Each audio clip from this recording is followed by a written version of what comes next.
Friends, it doesn't have to be that complicated. Hey folks, it's Pastor Mike from Fellowship Church. Always enjoy connecting with you midweek. Hope you're doing well. Hope you're enjoying this lovely spring weather. By the time you watch this video, it will be Ash Wednesday, which is the beginning of the season of Lent, a season of preparation for Christians worldwide as we all get ready for Easter. 6 weeks long. Hope you have a wonderful and very meaningful season of Lent. That thought for you again, it doesn't have to be that complicated.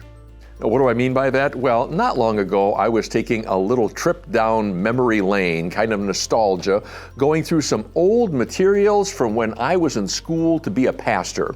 And one of the books that I read way back when and was kind of going through again is a book called The Doctrine of God. And if that sounds a little silly to you, it sounded silly to me as well. Like we're going to sit in a classroom and try to understand God with these feeble human minds. Well, the man who wrote the book was actually the professor of the class. He had a PhD, a doctorate, in astrophysics. And then, after working as an astrophysicist, whatever those guys do, he then became a Christian.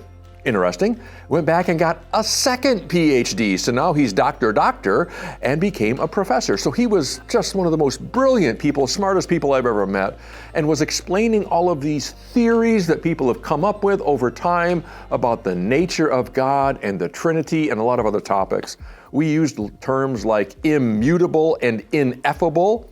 We discussed the homoousios, that is the nature of Jesus, how Jesus could be both man and God at the same time. We talked about things like the Nicene Creed and famous people like Tertullian and Athanasius and Origen and all that. It got a little thick sometimes.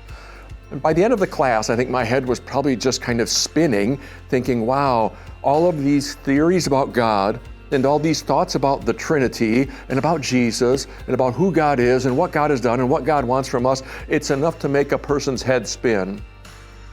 And then I was reminded of the fact that one day a teacher of the law came to Jesus and said, Jesus, what do you think is the most important commandment that God ever gave us? And Jesus' response was simply, well, love the Lord your God with all your heart, with all your soul, with all your mind, and with all your strength. And then Jesus gave him a twofer, which is something that every frugal person loves. He threw in an extra. He said, oh, by the way, love your neighbor as yourself. So friends, maybe you've had times in your life, maybe even times right now, when you've thought, I just don't understand God. There's too much about the world. There's too much about God. I don't understand some of these things about God. I don't know why God doesn't make more sense to me. I don't know why God doesn't act in a way that makes sense to me. There's things about my Bible that simply don't resonate in my own mind. I don't understand how Jesus can be both man and God in the flesh. I don't understand how God is working in this world today, that's for sure, or even if God is working. And then I'm reminded of the fact that Jesus said, love God. Love the Lord your God. How much?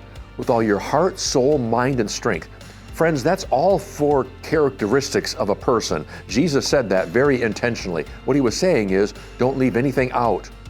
I want you to love God with your heart. I want you to love God with your mind. I want you to love God with your whole strength, with everything that you are, all that you have, all that you ever hope to be. Just love God.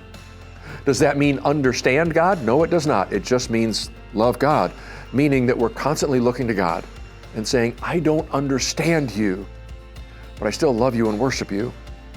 And then on top of that, Jesus says, I want to give you a very tangible way of living that out in your life. I want you to love people the same way that you love God. I want you to love people in a way that's very real and very tangible and very practical. So Jesus gave us two thoughts to chew on. The first is, just love God even when you don't understand him, when the homoousios doesn't make any sense whatsoever, and that's okay. And then he said, by the way, all these people who will disappoint you and fail you and never live up to all of your hopes and dreams and promises, all these people, I want you to love them too. It's a practical way of living out your faith. So friends, sometimes we make all of these God things pretty complicated.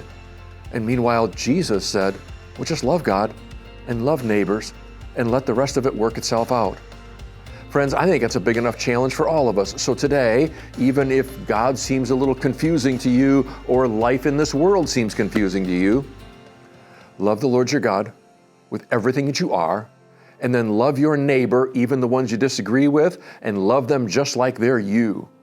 And that, my friends, is all God ever asks from us. I hope that makes a little sense from you. I hope you don't get caught up in too many of the theological details of God. Just love the Lord and love your neighbors, and the world will be changed because of that.